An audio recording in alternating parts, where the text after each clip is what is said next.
Hey guys, AntVenom here, and welcome back to another Minecraft video. And today, I'm going to be showing you guys the advanced heads-up display mod for Minecraft 1.3.2. So essentially what this mod is all about is it allows you to change all of the aesthetic features of your heads-up display. So your health bar, your hunger bar, your armor bar, your experience bar, the experience number, the F3 menu, and the inventory area on the bottom of the screen. So as you can see on the top left of my screen, I actually have things changed up a bit, and you can see that I have no health meter and no hunger meter and no armor meter on the bottom of my screen, even though I am in fact in survival mode.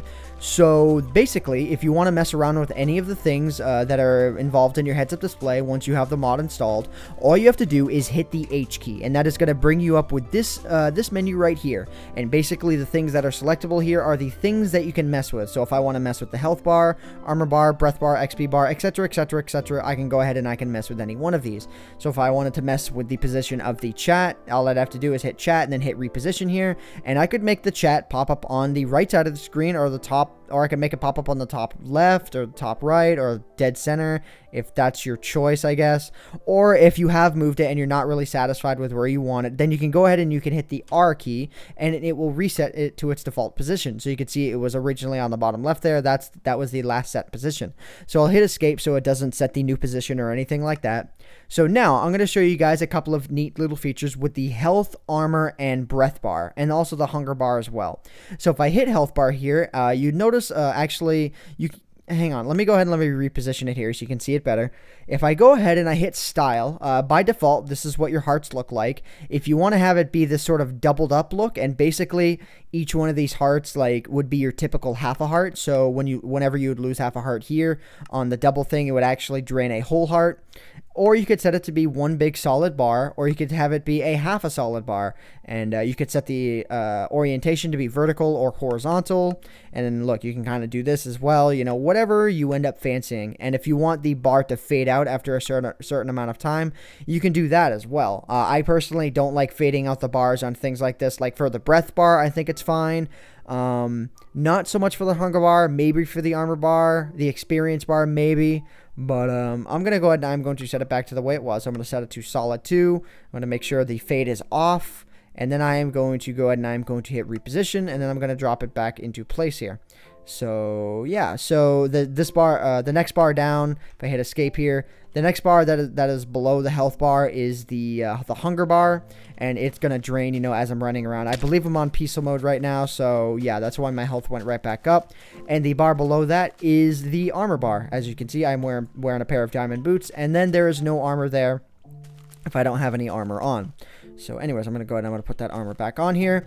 And yeah, so the experience bar kind of follows the same properties, except you can't change the bar itself. You can only change its positioning and its orientation. So if I go ahead and I hit XP bar here, you can see I can set the, well, okay, looks like I can, oh, full width actually makes it so that the XP bar lines the top of the screen. And let me go ahead and let me hit H again here, because I really don't like that one at all. I'm not sure if many people will, but I can also make it fade out after a certain amount of time, as I said before. So the item bar is the bar that is on the bottom of the screen here, and numerical damage, this one right here, like I said before, it has basically all the same properties. You know, you can reposition it, you can make it oriented vertically or horizontally, but the numerical damage here, you may have noticed on my pickaxe here, there is a numerical number telling me how much durability is left on this. So if I go ahead and I take out this set for example, it'll now show that instead of showing a vague bar that doesn't really give you a good idea as to how many uses you have left, instead now you get an actual number that will tell you how many uses your item has left. So if I go downstairs for example and I grab one of my diamond tools here, you're gonna notice that the number is going to wind up being well over 1,000 uses. And then you can notice that as the item gets more and more used, the colors change up a bit. So the color on this one is a slightly darker green. And then if I use an item that is like almost completely cashed out or something like that, I'm not sure if I have anything like that in here. But if I were to have something like that, like you would see the number drain, you know, quite fast. And the color would change quite a bit. So anyways, moving on here, let me go ahead and let me show you guys like the level counter. If I had any levels on me, let me go ahead and let me spawn myself some experience orbs here. So let me game mode 1, and then let me go into experience orb. Wait, hang on, potion. I can't remember which one it is. Which one is it? Which one is it? Which one is it? Brewing. It might be under miscellaneous. Yeah, there it is. Enchanting. That's what it's called. Okay. So let's go and let me throw a bunch of these at myself here. Okay, so now you can see the level thing on the top right. Doesn't really look that good in creative. So if I switch my game mode over to survival, you'll notice that it does look a little bit better, and it does need a little bit of repositioning. So now that I have an actual level here, I'm gonna go ahead and I'm going to switch my level counter to be right there. So now I'm really particular about where I have it. So now, oh, okay, I hit reposition again accidentally. Okay, there we go. So now as you can see there, the level counter is gonna be up there if that's your sort of thing.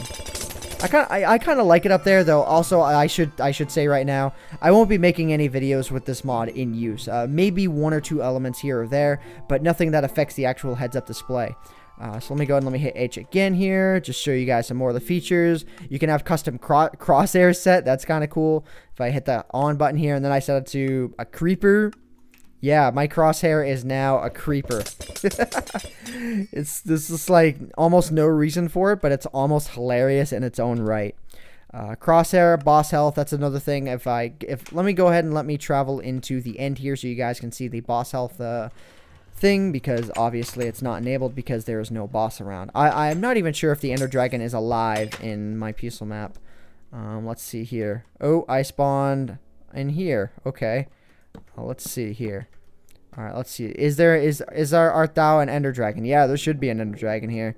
Okay, there we go. So you can see the boss health meter right there. So if I go ahead and I hit H and I go to boss health here, you can actually make it so that the label doesn't show up. So if you don't want it to say boss health, then you don't really need it to. And that's one thing that I think would be really cool, because it would make it easier to use the boss health meter in order to control mods and stuff like that. You know, like server-side mods do take advantage of the boss health thing, so I think it would be really cool. Just one of those little things, you know, because I think like a developer, and I think that'd be something that'd be really cool. And there's a piece of bedrock right here. Cool. Cool. I'm going to take this piece of bedrock home. Actually, I don't think I'm going to be able to beat the Ender Dragon just like this, but hey, I guess I can glitch out the end. And there are no Endermen here, obviously, because I'm on peaceful mode. But it's kind of funny the Ender Dragon is still here. I guess if you wanted to fight the Ender Dragon on your own with no Endermen, okay. So one really cool feature, now this is my favorite feature about this mod. When you hit F3 here, you notice that I don't have a whole lot in the F3 menu because I don't need a whole lot of information. If I go ahead and I hit the H key here and then I go to the debug screen, I recommend doing this with the debug screen on so you know what you're turning off and on. I can actually set certain settings to be on or off. So as you can see here, pretty much all of the default information that's in 1.3.2 with the exception of the grid, that's not really there.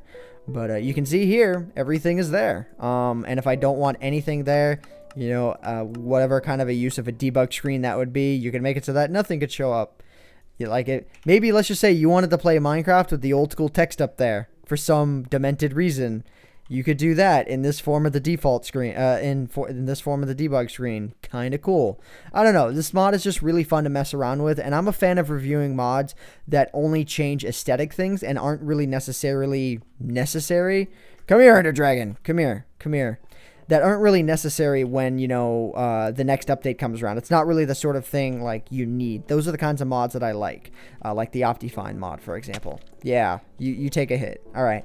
So one more thing that I'm going to show you guys about this mod here is if I go into global settings and then I hit enable disable HUD items, well, I can manually set things here.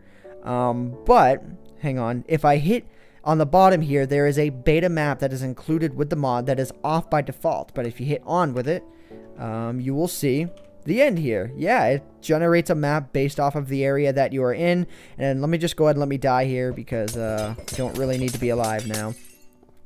But yeah, as you can see here, it's a live map that's up on the top right-hand corner. I kind of like the way that it looks because it implements the look of, you know, the edge frame of a regular map. It's said to be in beta right now, and it could be very memory intensive, but I do have a lot of memory, so I don't really need to worry about that too much right now. But yeah, I mean, you could see that map generated really fast. It's very detailed, though unfortunately it's not resizable right now, so it's kind of a nuisance in and of itself. I would really like that to be resizable, you know, with like a scaling option or something like that. But as of right now, I mean, it's kind of a cool option. If you guys want to mess around with it, just have something to mess around with. This is one of those mods where you can really just mess around with absolutely anything. And then I can change settings for the map here. So if I did want to reposition it, I could do that. You know, position on the top right. There we go. Let me go into global settings here. You can reposition any of the items from here if you wanted to. Preset manager, you can load default. So now everything is back to the way it was, just in case you don't like it the way that it was. So if you mess something up royally, you wouldn't really need to worry about it all that much. And the last thing that I'm going to note on that regard with this mod is that if I go ahead and I hit H here and I go to any one of these and I mess around with it, I reposition it, I'm like, oh no, I don't like where that was. Well, if you reposition it, I think I said this once already, but if you hit R, it'll reposition it back to its default position. And as you can see now, it is now on the bottom, the bottom of the screen where it belongs. So anyways, guys, I do understand that this mod is not really going to be for everyone, but I thought that there are elements of this mod that would be for everyone, at least especially in my case. Some of the stuff within the debug menu I don't really like, so it can be useful to turn it off if you really don't want it there. So anyways, guys, I hope you all have enjoyed this mod review anyways. My name is AntVenom, and I bid you all farewell. Thanks so much for watching.